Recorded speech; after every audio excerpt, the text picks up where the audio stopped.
Virgin Flight 6092 to Tycho Base Moon, boarding now. The banality of travel.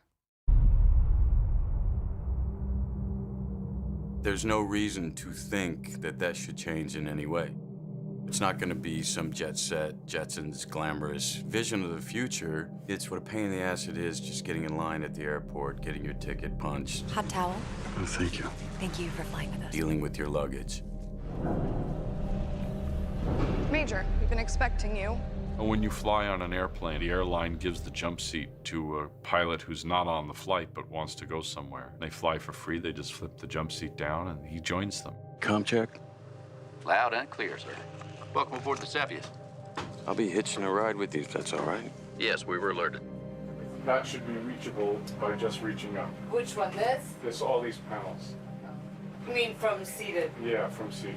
So James Gray's been fascinated with space and space travel his whole life, so there was a sense of verisimilitude, not just the zero-G and the things that people know, but also things that are just almost like in between the lines, but give the film an authenticity. That was based a lot on the research that James and the teams had done. It's not just a fantasy world. On our way to Mars, the very last stop. We had two joining us. It'll just be one, I'm afraid. Well, we still like you, Major McBride. On the moon, he meets the crew of the Cephus, who he spends a good deal of the movie with, too. And those are a great bunch of actors and a great bunch of characters that Roy has mixed feelings about. The film takes place 100 years in the future from now. Missions to the moon, missions to Mars are kind of like commercial air flights today. So they do 2 or 3 flights a day or a week. And I play the captain of this vessel that's trying to get to the moon, Mars, and then beyond. I play Stanford, who's first lieutenant with the United States Armed Forces Space Division. It's more pressing a letter with a corresponding number down here, and then that starts the sequence. Correct. Cool. He's engineering background, mission guide, knows what he has to do, and pretty much does it without complaint. I play Lieutenant Lorraine Devers, a navigational specialist and geologist. James and I gave more backstory to my character, and she's identified as high-functioning autistic. Welcome aboard, sir. That created a whole nother complexity to her background and the choices I was able to make for her as a character. Frank. Yoshida's medic. It's kind of interesting because in the script he's written a certain way, but then James puts his touches on it during the shoot. He's kind of this strong, silent type, I think. We have a particular mission, and then Roy kind of joins us. They're totally nondescript astronauts whose job it is to simply ship cargo to and from the moon to Mars. They don't know what's going on. This is an urgent update. Commence slowdown, booster 3. We get this distress call from a Norwegian biomedical vessel floating, as it were, unmanned, or at least they're not answering a signal. Major, this is a mayday. Stopping is protocol. Any supply craft can answer that call. The mission is the priority, Captain. Do you not hear what I'm saying? He doesn't want us to stop because he has a time constraint on his mission. And they're like, what's your problem? We don't know what you're talking about. It was this idea of isolating the character, making him not just alone, but a loner. Someone who, in a way, prefers it. And actually, if you can't express things to people, if you have to keep things a secret, that's a huge cause of anxiety. Not being able to reveal yourself to anyone or anything. That's tough.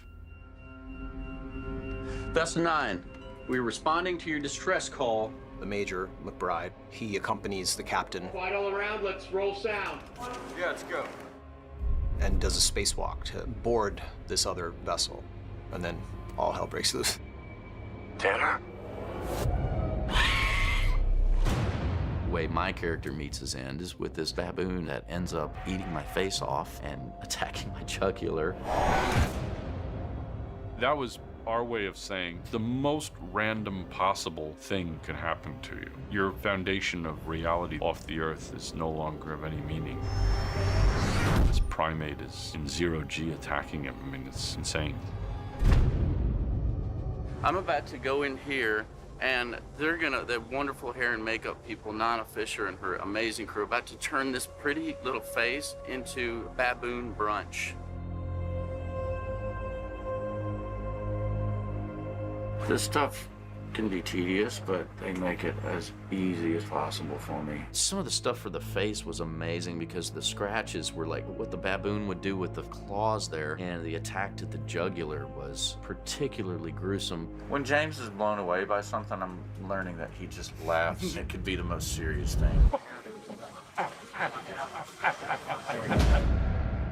Every joke in the book was hurled at me. Hey, you got a little something on your chin. It looks awesome, you guys. Oh my God, it looks awesome. There it is. Didn't we say it was baboon brunch on a face? I guess people that spend enough time on sets get used to seeing these images, but it was nonetheless disgusting. And she also built this nub of a hand, and she talked to me about the research that went into that. Apparently, all primates instinctively go for the digits, and it's a way of disarming. As bad as the face and the jugular looked, Brad made a comment about this, that was the most disturbing image when my hand kind of swiped across his vision. Stay calm. All right, we're ready to try one with pulling Donnie through, guys? I had to hang there for hours and float around. 3, 2, 1, go!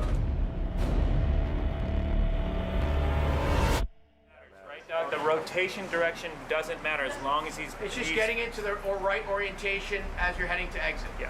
Rob Alonzo, the head stunt guy, he's like the zero gravity stuff that James is trying to achieve in this particular film is off the charts.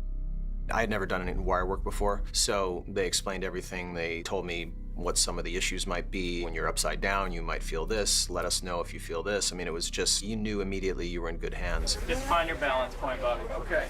They have these amazing sets. One's horizontal, one's vertical. So they match the zero G by hanging you in the vertical set. And action!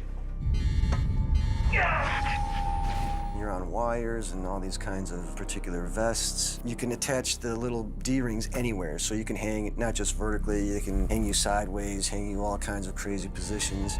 Major, do not proceed any further.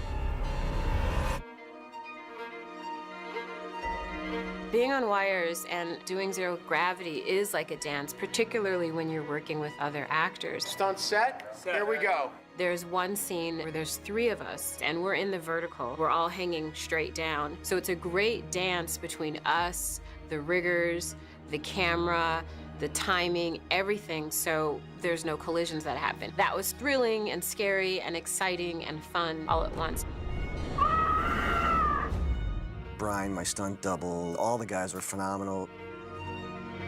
I did like 3 days of rehearsing just in the vertical set, just practicing all the maneuvers. And then the actual fight sequences with Roy, they were really fun.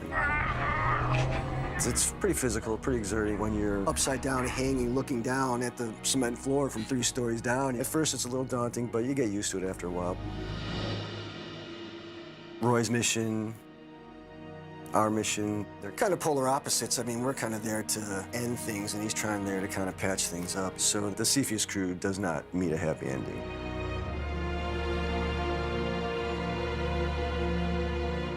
Because of my actions, I regret to inform you, all crew members are now deceased. This particular section is meant to portray the dark night of the soul when you are left with just yourself. And you have to sit with your regrets, and your losses, and your longing for your loved ones. That devolving of the psyche, which hope could either lead to a death or a resurrection.